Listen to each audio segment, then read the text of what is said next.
Madame, monsieur, alors que beaucoup d'entre vous se rassemblent autour de la crèche ou au pied du sapin, prenons de notre côté un instant pour dire simplement merci. Merci aux millions de téléspectateurs qui font vivre notre chaîne. Et puisque nous sommes dans le temps de Noël, ayons une pensée toute particulière pour les plus fragiles et les plus seuls de notre communauté TVL, qui souffrent aussi, comme nous, de voir la France se déliter, s'effacer sous nos pas. Et cela nous rappelle l'absolue nécessité de soutenir TV Liberté par vos dons. Nous sommes à un point de bascule. Encore 7 jours, 7 petits jours, pour que l'avenir de notre chaîne ne soit pas compromis. Noël est là. À tous ceux qui célèbrent la naissance du Sauveur, que cette joie et cette espérance les accompagnent vers une humanité renouvelée. À tous ceux qui savent qu'après les périodes sombres, le soleil finit toujours par renaître. Nous souhaitons un Noël plein de bonheur. Joyeux, joyeux Noël.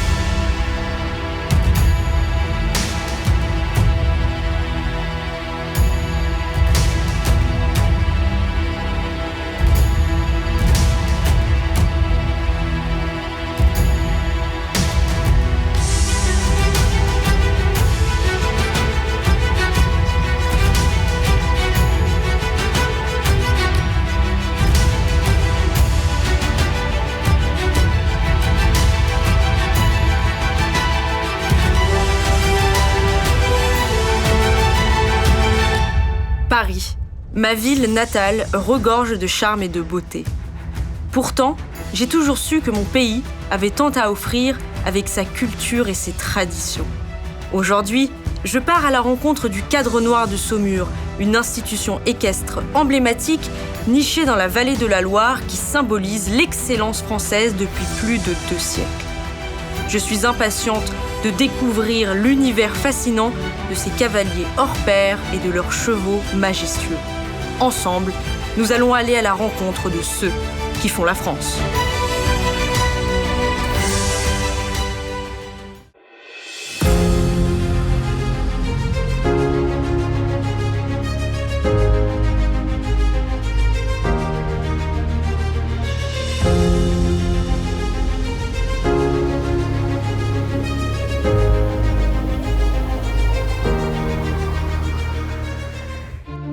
Tout commence au lendemain des batailles napoléoniennes. La cavalerie française était à la recherche d'une nouvelle identité, d'un nouveau souffle. La guerre avait épuisé les ressources du pays et la cavalerie avait subi de lourdes pertes. Il était temps de repenser l'équitation militaire et de créer une nouvelle méthode d'enseignement. Les origines du Cadre Noir sont purement militaires. Autrefois, en fait, c'était les enseignants d'équitation, les écuyers du Cadre Noir qui transmettaient la technique aux militaires qui étaient en formation. Et puis, au fur et à mesure du temps, je dirais, et de l'évolution, cette tradition militaire s'est de plus en plus orientée vers des traditions sportives. Revenons à la genèse du Cadre Noir. Le roi Louis XVIII décide alors de réorganiser les écoles d'équitation militaire françaises. En 1825, il crée l'école royale de cavalerie à Saumur, qui deviendra plus tard l'école nationale d'équitation. Les officiers de la cavalerie française y ont été formés. Les écuyers du Cadre Noir deviennent célèbres pour leur technique de dressage majoritairement basée sur l'harmonie et la complicité entre le cavalier et le cheval. Derrière ces uniformes aux coutures d'or et au tissu noir, ils nous racontent. Le fait d'être écuyer, c'est en fait plusieurs missions. C'est d'abord représenter la France en France et à l'étranger et la tradition française, le patrimoine équestre français. Ensuite, c'est vraiment des actes de formation, des actes de recherche et puis toute la partie sport, que ce soit la compétition ou l'esprit cavalier. Mon rôle, c'est de trouver en France et une toute petite partie à l'étranger des chevaux pour remplacer ces 10% qui partent par an. Je suis arrivé ici assez jeune, donc j'avais pas fait beaucoup de choses avant. Et je suis arrivé avec l'ambition de faire de la compétition. C'était pour moi un moyen, cette institution, de pouvoir envisager une carrière sportive, avec aussi le goût et l'attrait de tout ce qui concerne l'équitation de tradition française, l'image que je pouvais avoir des écuyers du Cadre Noir qui montaient à la reprise des sauteurs, ça c'est quelque chose qui me faisait rêver. Et j'ai eu la chance de pouvoir y rentrer et de monter à la reprise des sauteurs pendant 20 ans. Donc je dirais que mon rêve a été réalisé. C'est un rêve d'enfant? Oui. Et vous avez commencé l'équitation à quel âge? J'ai commencé l'équitation, j'avais 10 ans. 10 ans. Voilà. C'était pas très jeune finalement. J'ai pratiqué d'autres sports avant. Mais ce sport-là, avec un animal, et le cheval en particulier, c'est vraiment quelque chose qui m'attirait. Ouais, je suis comme Obélix, je suis tombé dedans quand j'étais petit. Mon père était écuyer au Cadre Noir jusqu'en 1988 ou 9, je ne sais plus. Depuis 73 à 88 ou 9. Et moi, j'ai toujours vécu sur les terrains de concours. Et voilà, j'ai fait un sport-études d'équitation à l'École nationale d'équitation quand j'étais jeune, en saut d'obstacle. Et puis les chevaux, ça a toujours été ma passion. Et donc j'ai eu la chance de pouvoir en faire mon métier et d'intégrer cette belle institution. Je suis ici depuis 26 ans et je suis en charge de former les étudiants de la deuxième année universitaire. Ils préparent un diplôme d'entraîneur. Au-delà de ça, dans ma présentation, avant d'arriver ici, j'ai dirigé un club en Corrèze pendant une douzaine d'années. Et je suis issu du concours hippique, puisque j'ai fait de la compétition en concours hippique. D'abord dans le privé, puis ensuite quand je suis arrivé ici pour représenter le Cadre Noir et l'institution. Alors, je suis le lieutenant-colonel Thibaut Valette, je suis écuyer en chef du Cadre Noir de Saumur. C'est-à-dire que je suis directeur d'un pôle qu'on appelle le pôle équitation de tradition française et performance sportive, qui comporte une grosse centaine de personnes, avec les écuyers, avec tous les gens qui tournent autour des chevaux, donc les écuyers bien évidemment, tous les personnels des écuries, c'est-à-dire les soigneurs, mais également un environnement un petit peu plus large, donc il y a les vétérinaires, les maréchaux ferrants, il y a le service du tourisme, parce qu'on accueille pas mal de visiteurs sur le site de Saumur également. Au fil des échanges et des rencontres, je comprends une réelle complicité entre les écuyers et leurs chevaux. Une relation basée sur la confiance, l'harmonie et la complicité. Donc là, Charles, dites-nous ce que nous allons faire. Ben là, on va s'occuper du box de Finnegan et on va s'occuper de sa litière. Après, on lui mettra le foin. Ok. Donc voilà Finnegan, enfin le box de Finnegan. Bonjour Lolo. Coucou toi. Tu viens? Et on va enlever ses crottins et on va remettre sa litière bien à plat pour qu'il ait un matelas confortable. Après, on lui mettra son foin du matin. Et comme ça, monsieur sera un petit peu moins grincheux. Hein? Super. Et donc là, ça sert à quoi? Ça, c'est l'évacuateur à fumier. Ok. Donc vous prenez le fumier, vous le mettez directement... Regarde, je te montre. Allez. Alors tu fais toujours attention à ton cheval. Et là, tu sépares tes crottins de ta litière. D'accord. Ouais. Voilà, parfait. Bien. Et là, tu peux jeter ça. Super. Oui, elle apprend. Voilà. Donc là, comme Finnegan nous le fait signaler, il aimerait bien avoir son foin. D'accord. Donc avec la fourche, tu vas prendre ce tas de foin et tu vas lui mettre sous l'abreuvoir. Ah, il est content, hein. Ouais. Et là, j'en reprends un peu? Ouais, tu peux prendre tout le petit tas là, ouais.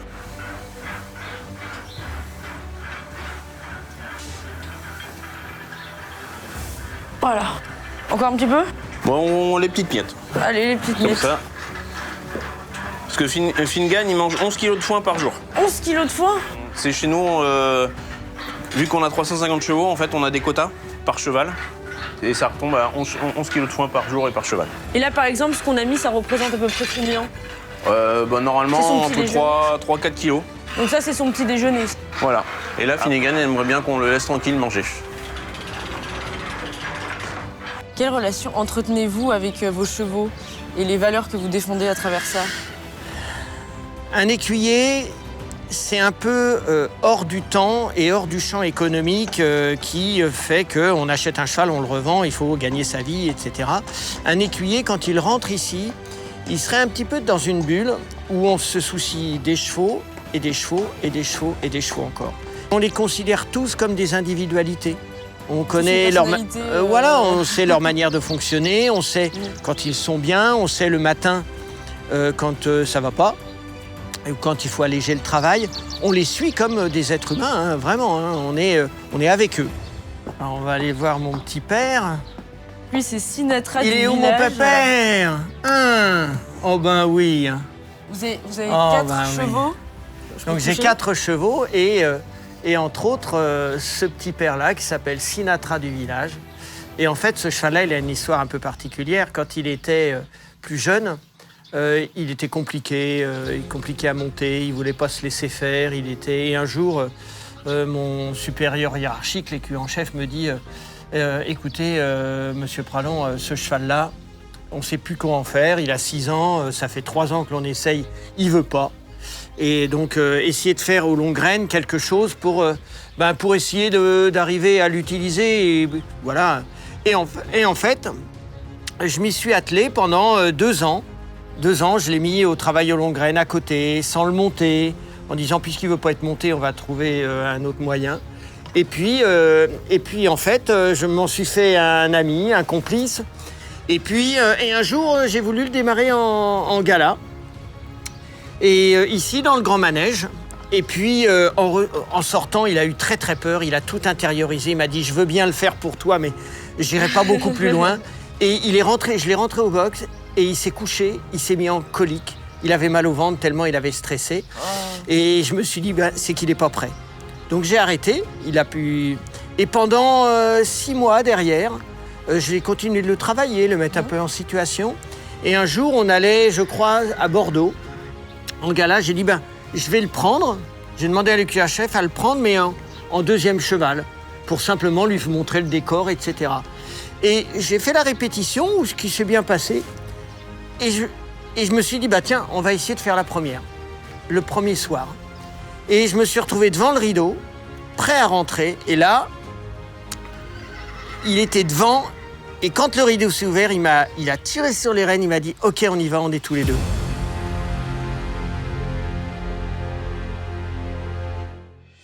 Chaque écuyer a entre 6 et 8 ou 10 chevaux en fonction de leur âge. On en a plus quand on est jeune que quand on est moins jeune. Mais l'idée de l'écuyer, c'est de prendre son cheval à 3 ans ou sortir du pré, enfin quand on les achète.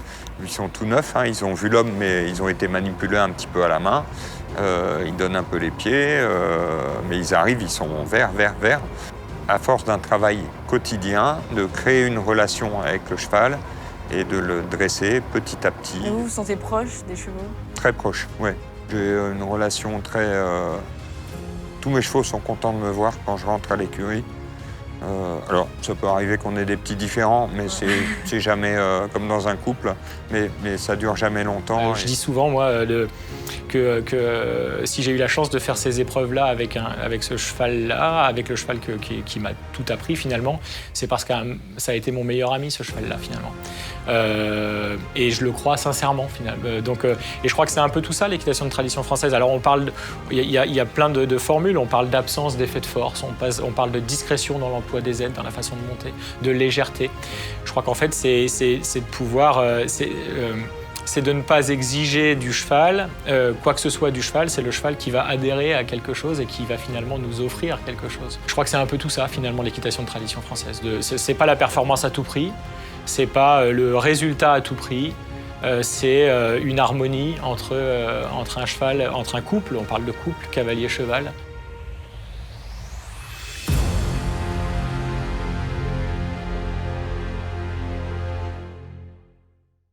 Parce qu'ils sont soigneusement sélectionnés puis entraînés pendant de longues années. Les chevaux du Cadre Noir de Saumur font partie des plus belles et des plus impressionnantes montures au monde. On me confie que leur force ne se limite pas à leur apparence physique. En effet, ces animaux puissants sont capables de ressentir les émotions de leurs cavaliers et de s'adapter à chaque situation avec une incroyable précision.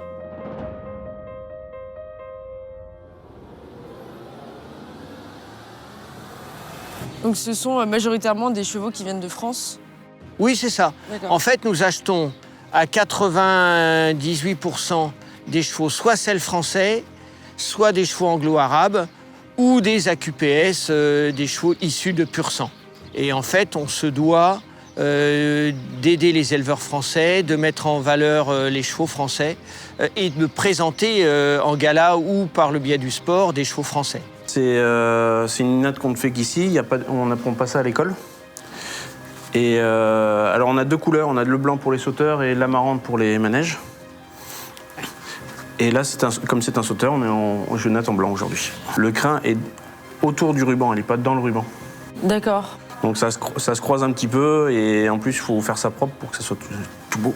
Donc vous humidifiez un petit peu, je vois qu'il y a de l'eau, quelque chose. J'ai mouillé la crinière pour que les crins restent groupés ensemble et éviter d'avoir plein de petits cheveux qui partent partout. J'enroule comme ça. Je la mets là. Ouais. Ok. Ensuite... Normalement, tu prends ta mèche et tu la coinces avec un doigt.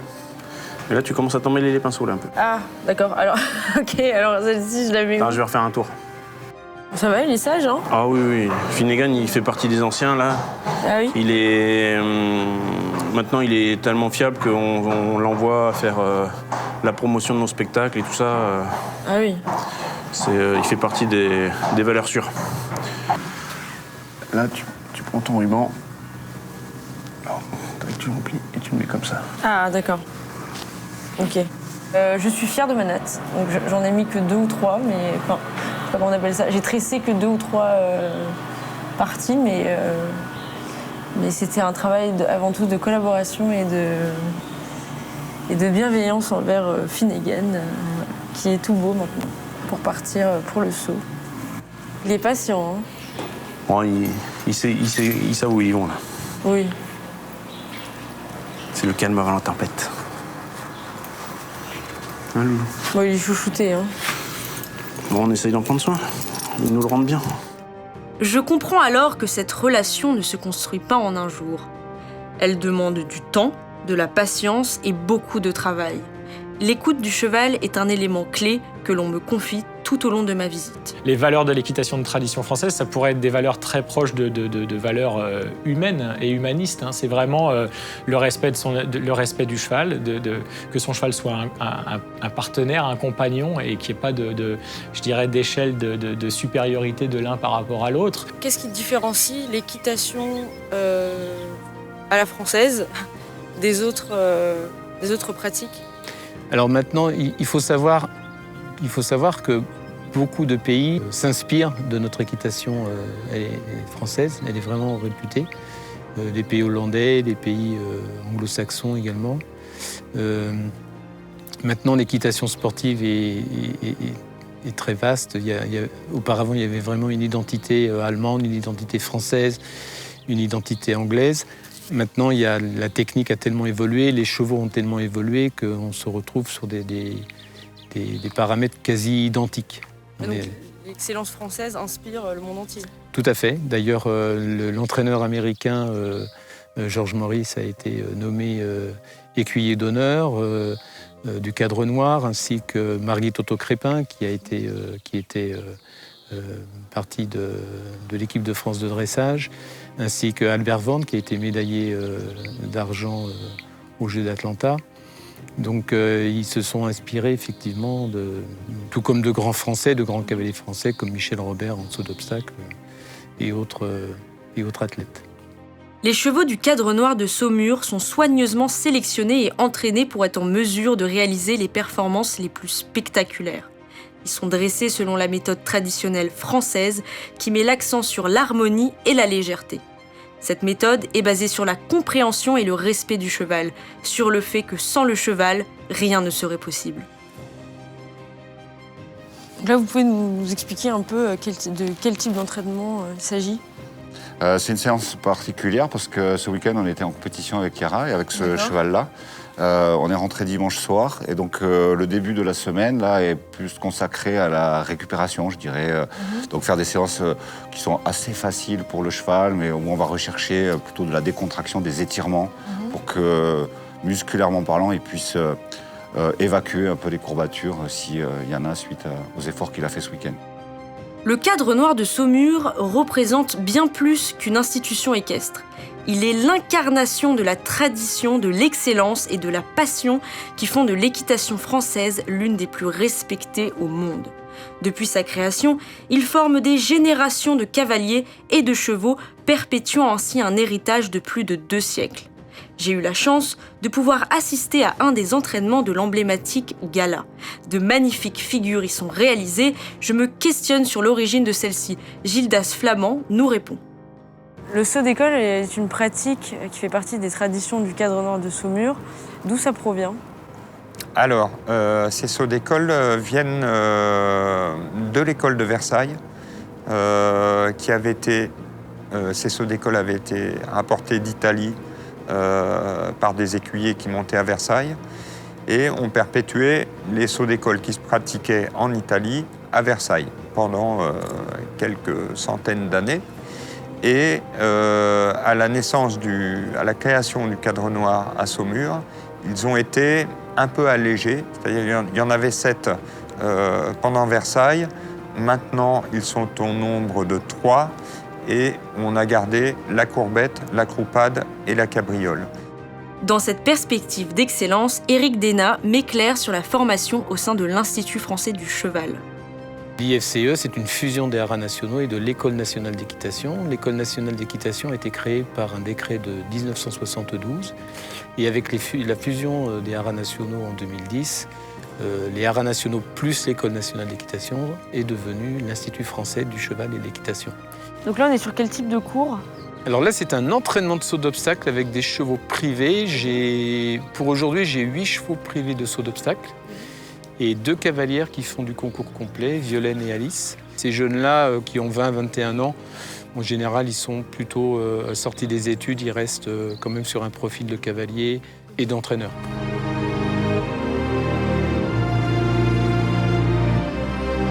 L'IFCE et le cadre noir de Saumur ont pour mission de préserver et de promouvoir l'art équestre français, en formant des cavaliers et des écuyers de haut niveau, en organisant des événements équestres de prestige et en contribuant à la recherche et à la diffusion des connaissances dans le domaine équin.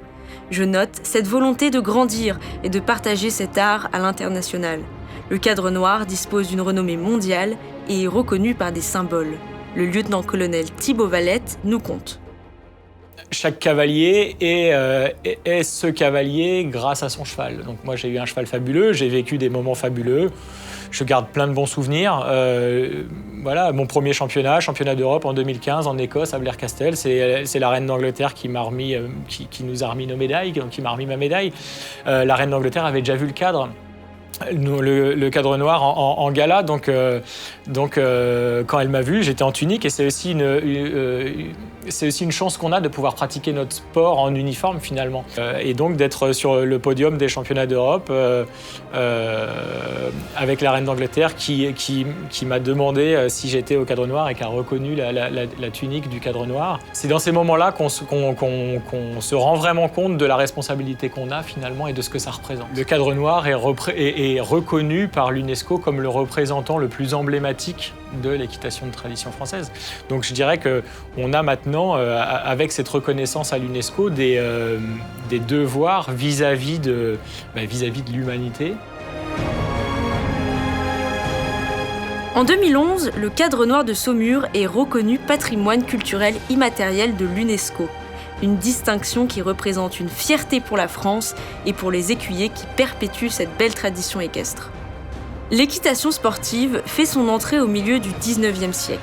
Les écuyers du cadre noir ont très vite su s'imposer au sein des compétitions et remporter plusieurs prix. C'est 45 écuyers qui ont participé aux Jeux Olympiques. 9 médailles ont été remportées, dont 7 médailles d'or. Le prochain objectif, c'est les JO, j'imagine. Le prochain Gros objectif, oui, tout à fait. On a pas mal d'étapes. Déjà, dans 15 jours, un concours international en Belgique pour préparer petit à petit les championnats d'Europe. Fort de sa tradition d'excellence, le cadre noir cherche sans cesse des pistes de perfectionnement, notamment au travers des différents projets évoqués par le lieutenant-colonel Thibaut Valette. On a plein de projets, c'est-à-dire qu'on a une équipe assez dynamique qui qui a conscience de la chance que l'on a et de la richesse que ça représente. Après, il y a plein de choses qui se feront ou qui se feront pas. Il y a des projets autour des Jeux Olympiques de Paris, avec des projets dans le cadre des Olympiades culturelles. Ça, c'est des projets à court terme, avec plein de belles choses qui se mettent en place, avec différentes autres institutions qui ont du sens aussi. Après, il y a des projets dans le futur. Pour que le Cadre Noir puisse rayonner à l'international de manière encore plus importante, qu'on ait des stagiaires qui puissent venir de pays étrangers, que l'on puisse accueillir des experts qui viennent en formation ou en complément de formation ici, qu'on puisse envoyer des écuyers dans les autres écoles européennes, qu'on puisse recevoir des écuyers d'autres écoles européennes, qu'on puisse travailler sur des réseaux d'écoles européennes ou pourquoi pas faire des galas dans différentes capitales européennes. Il y a plein de belles choses pour le Cadre Noir, je dirais. Bon, on va sortir Finnegan. Allez.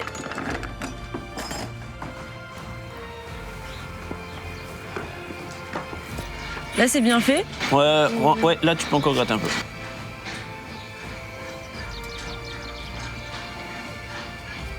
Donc maintenant qu'on a fait les pieds, on va lui brosser les crins avec une petite brosse à crins. Donc je te laisse peigner la crinière. Il y a un ordre spécifique? Non, il n'y a pas d'ordre spécial. Faut faire ça. Pour la queue, tu commenceras par le bas pour éviter les nœuds, mais... D'accord. Autrement, la crinière, il n'y a pas de... Elle est bien brillante, hein. C'est l'alimentation qui joue sur la qualité du crin Il y a l'alimentation, il y a les soins, le fait qu'ils soient bien couverts aussi. Il y a plein de paramètres. Là, je pense que c'est pas mal. C'est très bien. Alors la houppette, ça s'appelle le toupet. Le toupet, d'accord. Charles, merci beaucoup pour ces explications. Mais de rien. Et Finnegan, merci à toi de m'avoir donné un coup de main. C'est avec beaucoup d'émotion que je quitte les ambassadeurs de la tradition équestre française. Peut-être que nos routes se croiseront à nouveau lors d'un prochain gala du Cadre Noir, qui sait. En attendant, je dois déjà reprendre la route afin de continuer d'aller à la rencontre de ceux qui font la France.